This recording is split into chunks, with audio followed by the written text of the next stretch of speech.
Forget politics. Forget the news. Forget the election. Just focus on what the market is doing. Hello, Market Club members everywhere. Adam Hewison here, co-founder of Market Club, with your daily update for the major markets. How can anybody make any sense of these markets with all the conflicting signals in Europe, the looming fiscal cliff, and if that was not enough, throw in the general election, you can see why everyone is so conflicted about the markets. At Market Club, we take a different approach. I'm sure you've heard the expression, be a good listener. It is amazing what you can learn when you just listen to what's being said. At Market Club, we listen to the most important voice of all, and that is the market itself. Simplify your life, go with the flow. Go with what the markets are telling you, and right now they're telling us they want to go higher. At the moment, all the major U.S. indices are on the upside, and that's the way we're going to approach the market until we see or hear differently or until the trend changes. Now let's go to the major markets and see what's happening with our trade triangles and what they're telling us. So let's go right to our portfolio. And the portfolio, we're going to pull up our S&P 500. You can see it's a positive day. If you may remember, yesterday we were talking about the market being oversold based on the Williams %R indicator, much like it was oversold here, here, here, and here. So this is a nice rally. We're still lower for the week, however. However, we do have Friday tomorrow, and we may actually see this market improve from current levels. The first pullback we've seen in this move up. And it's pretty interesting because I think there's a Fibonacci, very close to a Fibonacci retracement if we just put this in like this. Yeah, very close to those Fibonacci numbers we talked about. We didn't quite get to the level we were looking at. We were looking for this market to possibly go down to maybe the 1425 level. I got to 1430 yesterday and it popped right back up. So let's go on to our next market. And this is the Dow. Much the same way the Dow put in a very positive performance from a very oversold condition. As I say, these conflicting matters are all kind of making people unsure what to do. But the reality is we have two trade triangles. We have a monthly and a weekly, very, very positive. And both of those are in the black. Look at the signal from 13,330. Market's currently at 13,487. So that's looking very, very good. So let's go to our next market. And that's the NASDAQ. And the NASDAQ is still looking very, very positive to us. And you can see another positive day from a very oversold condition. Monthly and weekly trade triangles, very positive. What I want to do is do a little bit differently today, because we talked about the grain markets when they're very hot and heavy, but what's happened to the grain markets since then? So let's go to our portfolio, and you can see we're going to start with corn, December corn. It's a minus 70, so we know something's up there. And what I want to put in the corn market is just our weekly triangles, just very simple. You've seen us talk about the weekly triangles, the monthly triangles, the daily triangles, but let's just scope this out a little bit further, just a little bit further on. And you'll see that we had a signal right here. So this is how this plays out. And I want to give you some perception of just how this is working and how much money is involved here. This first buy signal, and I'm going to go right here. This first buy signal right here, okay, that was at 544.50, right there, okay? The next signal was right here. That was a sell signal, or go short, and that was at 798. Now, to put that in perspective, that is from here to there is $12,175 in profit. Now you say, okay, how much money do I have to put up to do that? Well, the reality, the margin for corn, I'll just write the margin here. The margin for corn is $2,363. This gave you a return, pretty amazing, of 669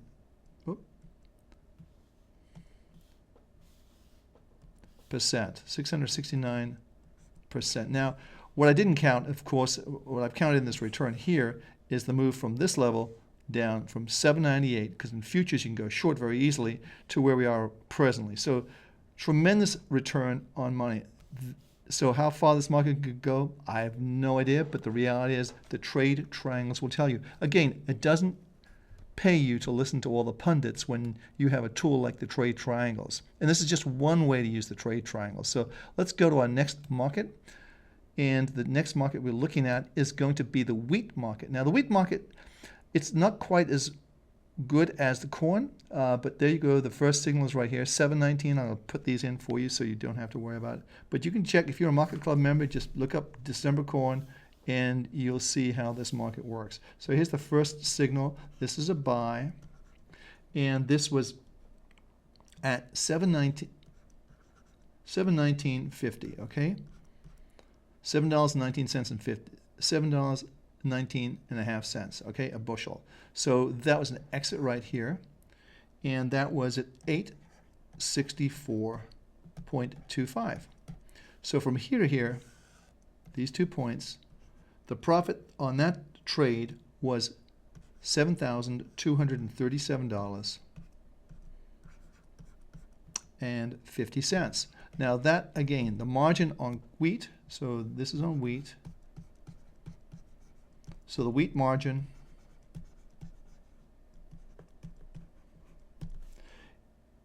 is currently at $3,038. So you made on this trade, obviously, a great return on your capital. Now the next trade, selling it here and then buying it here, produced a loss. Okay, that was a loss of $3,100.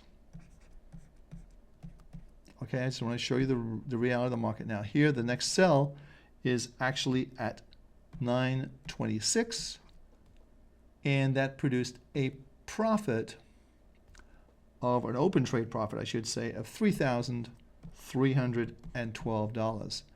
Okay, that's a nice plus profit. Negated this, so these two really wiped out each other. So it gave you a total gain of $7,450, or a return on margin of 245%, which I think you'll agree in anyone's language is pretty good.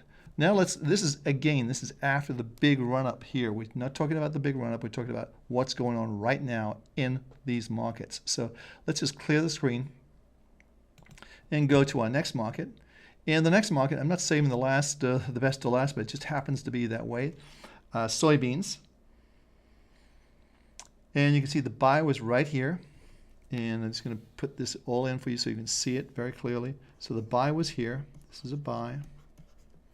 And I urge you to just check this out on your own. I mean, you can see these weekly trade triangles on Market Club anytime. So the buy was at 1324.25.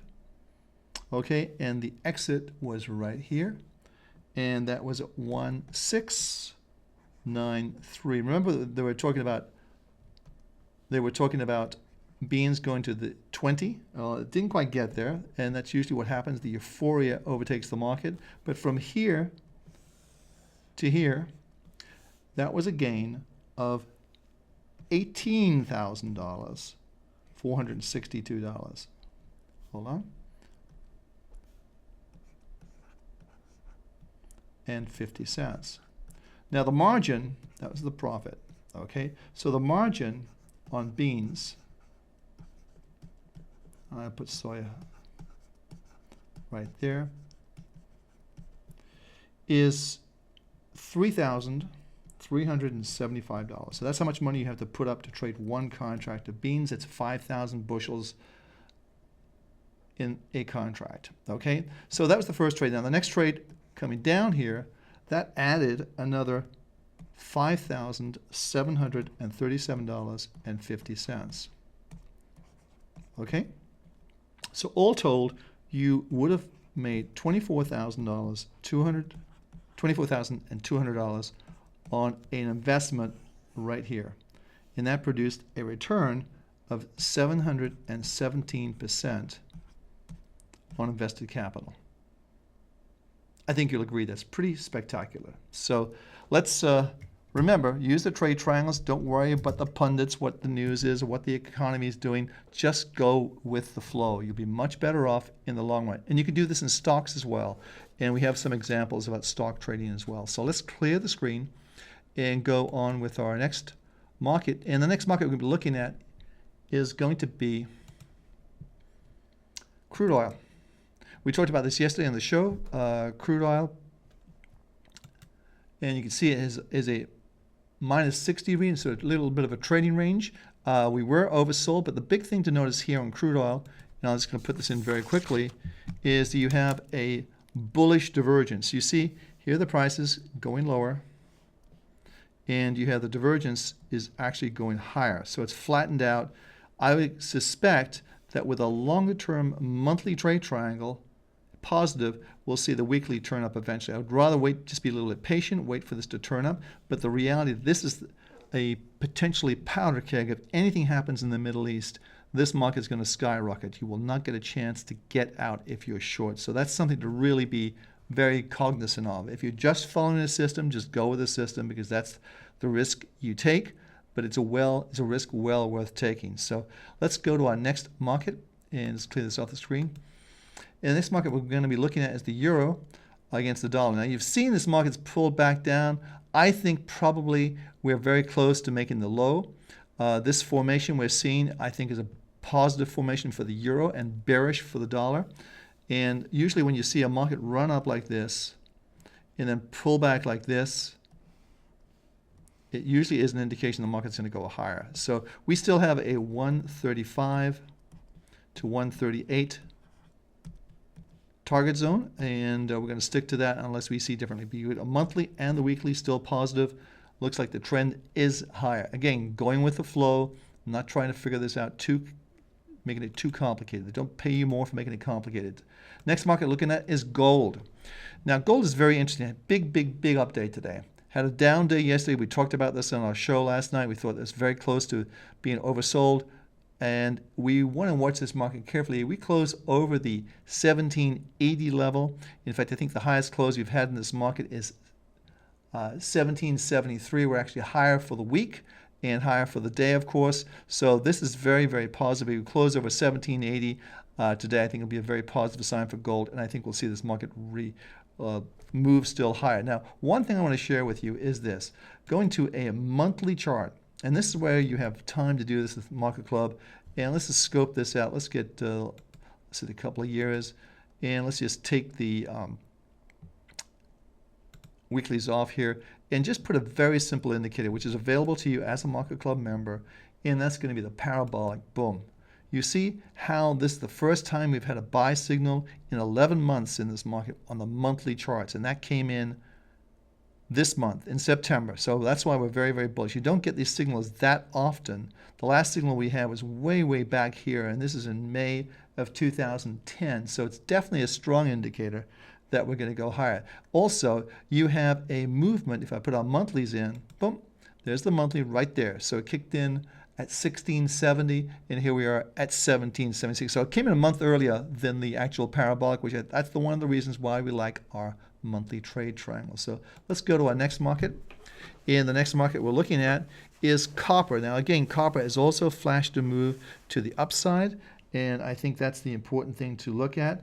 And I think we'll see this market continue to do better if the economy, which we're thinking it will happen with the markets going higher, I think you'll see this market do well. Again, you've got that situation where you've got that falling flag formation we call about right here, and that's usually an indication that you're going to see the market go higher. So let's just clear the screen, go to our next market. And the next market we're going to be looking at is silver. Silver is still very bullish. You can see today, if we just go in the last 3 months, you can see today we hit the parabolic, indicating that it wants to go higher. Also, I think you had a daily triangle kick in there today. Yep, absolutely. So everything is go on this market. It looks like it wants to go higher, and I think it still has a lot more room to go on the upside. So watch that very carefully. Next market is going to be the Reuters CRB index. And again, this is bottomed out. It appears to me that it could move over this area here, which the PSAR comes in at 309 today. So I think maybe tomorrow we're looking to see if this goes over this level. But again, you've got that bullish divergence right here. You see that? You have the price going down here, and then you have the momentum going the other way. It's very bullish. So if we see the market go over this 309, 310 level, That's great, but the big level to watch is right here, and that's the 320 level. That's where I'm going to pull the trigger in a big way, because that would say inflation is rampant. We're going to see this market go up very quickly, and you're going to see the price of gas, everything's going to go up, gold, food, everything. So just be very aware of that big number, 320. That's where we're thinking this market will really accelerate to the upside. So, hey, I'm Adam Hewison. We did our update today, and I'm glad hope you like the one on the grains, because sometimes you want to not lose touch of some of these markets. There's some very great opportunities going on there. But I'll be back tomorrow, same time, same place. So have a great trading day.